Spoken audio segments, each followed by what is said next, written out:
Midland mayoral candidate Judd Campbell, who's with us this morning. Judd, it's good to see you, buddy. Good morning, Spencer. It's great to be here. How you doing? I'm doing great. I bet you are. I'm doing great. Of course, Judd's running for, I should say Mr. Campbell, is running for mayor in Midland. It's kind of a spicy campaign that we've been seeing back and forth, and more from one side than the other. But it's great. You've done a great job expressing your views. The debates were good. It's pretty interesting. But for people that might have missed that, can you tell them a little bit about yourself, sir? Sure, Spencer. I'm a CPA. I've been a CPA for almost 25 years, and I really want to see Midland do better than what we're doing. I think we can be better. We can have a Midland.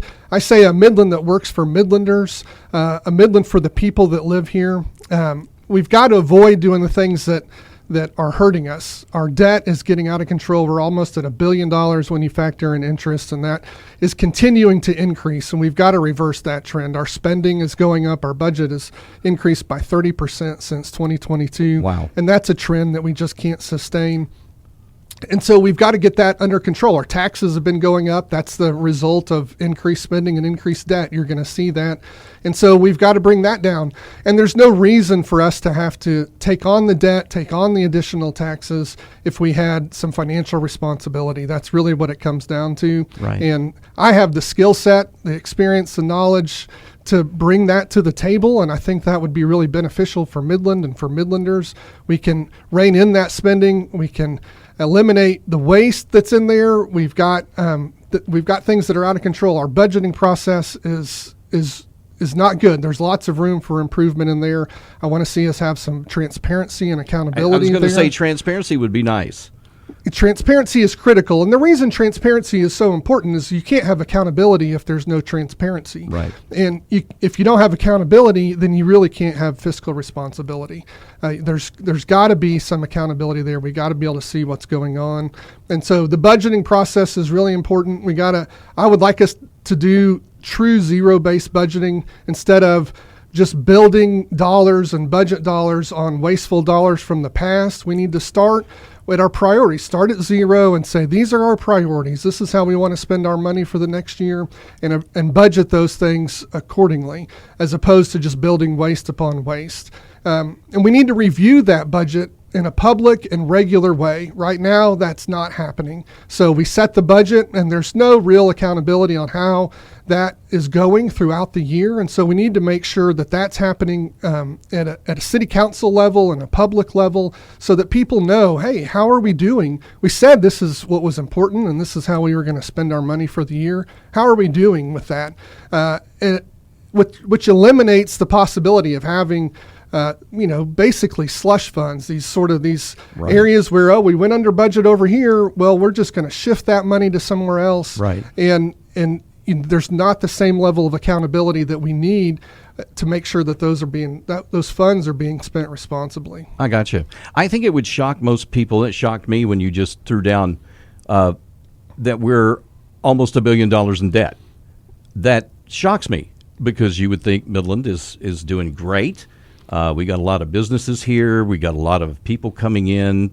As you said, taxes are up.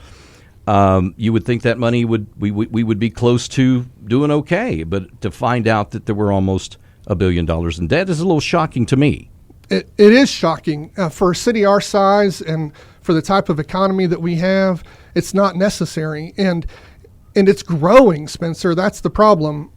Is it's not just that we've gotten to this point, but we keep adding to it. And I'm concerned that with our current leadership, that's going to continue. And if you look down the road, it's going to put us in a really unsustainable position. I mean, right now we maybe this is manageable, but if we keep going down this path, another 3 years of this, and then we're getting in a position where it becomes potentially really challenging to manage. And so Sure. We've got to put a stop to it before it gets out of hand. Well, if you're borrowing money, and I don't know if we are, but if we're borrowing money that you're going to end up paying, it's kind of like the national debt, where we just went $38 trillion.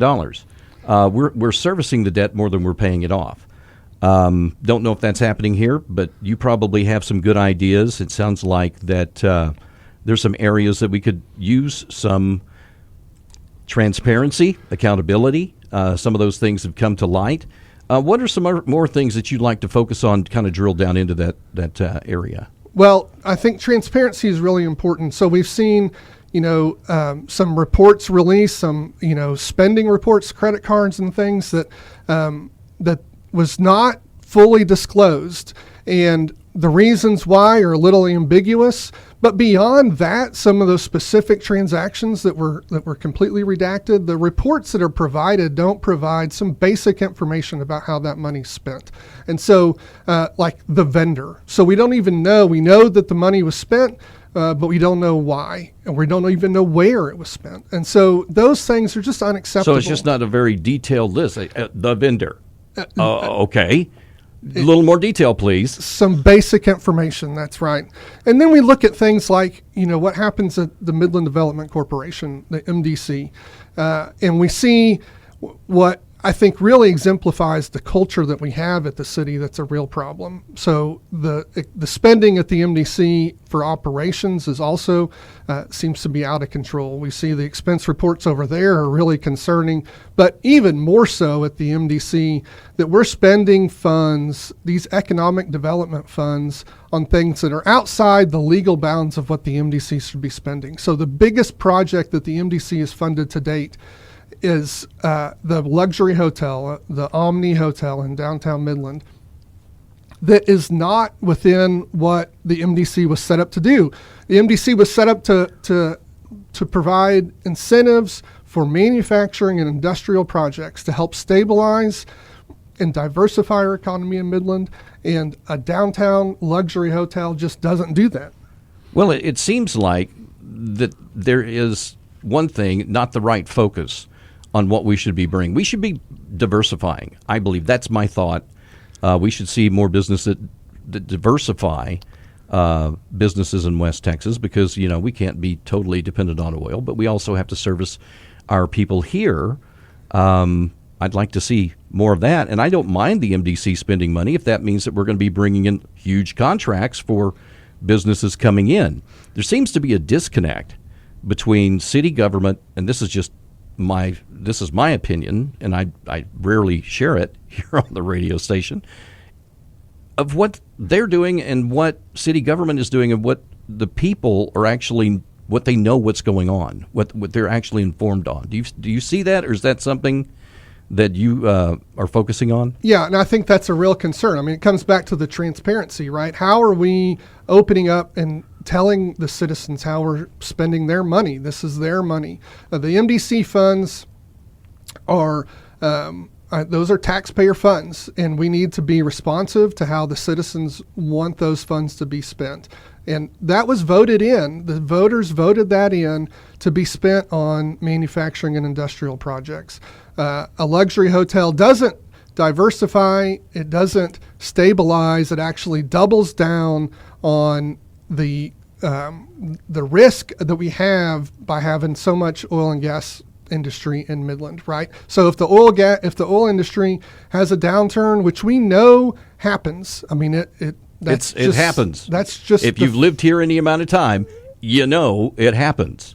And so now we're investing in something that's dependent on that. So we've doubled down on that. A luxury hotel is not going to be successful if the oil price drops significantly. So that's not something that's helping our economy in that way. It's not bringing in meaningful jobs in the same way that a manufacturing plant might do. So something that would actually diversify our economy. It's pulling jobs from other businesses that are already in town, which makes the hiring the businesses that have been here, that have been invested in Midland, now you've made business harder on them. And so that's not what we need to be doing with our economic development money. Very good.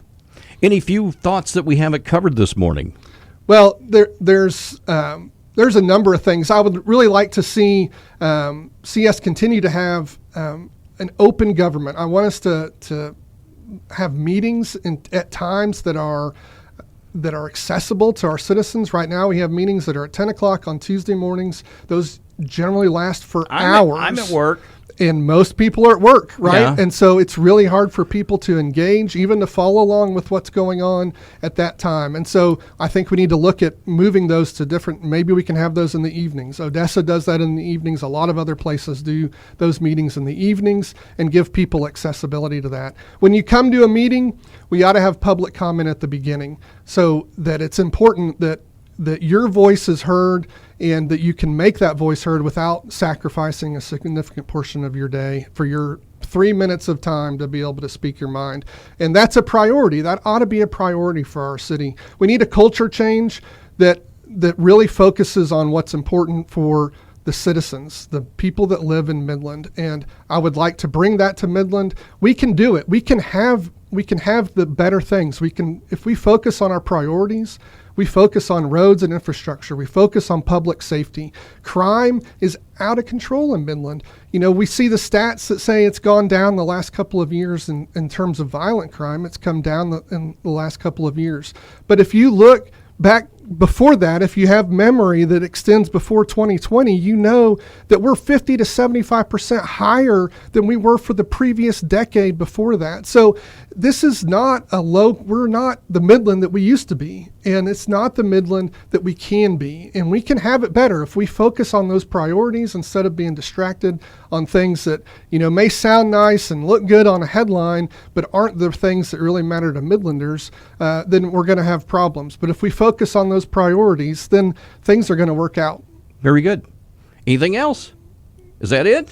That's a lot. There's a lot. Now, so since there is a lot, if people want to find out more about you, I know you did a podcast with my buddy Dan Rogers. Good guy. Yes. People can find that on YouTube, correct? They can. They can also find it on my website, juddformidland.com. There's a link for that there. There's also other information about me, ways to reach out to me, so you can contact me there. My phone number is on there. So if you have any questions, I love to hear from people. This is really a campaign geared towards the voter. We're a voter-driven campaign, not a donor-driven campaign. On our signs, I'd love to give you a sign to put in your yard. So let me know. You can go to the website, let me know. And on our signs, we've put a space on there for you to actually write what it is that you're concerned about, because we want to hear that. And I would encourage you to take out a Sharpie and actually write in that blank what it is that you're concerned about. We've been sharing those, I know, on social media. That's been fun, but it's really about what is important to Midlanders, what is important to the people that live here, and we want to hear that, and we want to give you an opportunity to share that. So yes, please reach out to me. Like I said, juddformidland.com is my website. Check that out, and I would encourage you. Early voting has started. Yeah, it has. So we're in the process right now. You can vote today, and then Monday through Friday next week. I know Spencer and Ashley have been sharing those details. So all the time. And then Election Day is November 4th. So please go out and vote. Your voice is the loudest in your local elections. You can really affect what happens if you go vote, and so I really encourage everybody to do that. And it's important. You hear critical. that? It's important. Every election is an important election. You can't complain if you don't vote. So get out there and vote. We've been talking with Judd Campbell, candidate for Midland Mayor. Great to have you in. Thank you so much for stopping by our studios today and sharing your thoughts and what you want to focus on in this election. Thanks, Spencer. I appreciate it. You bet.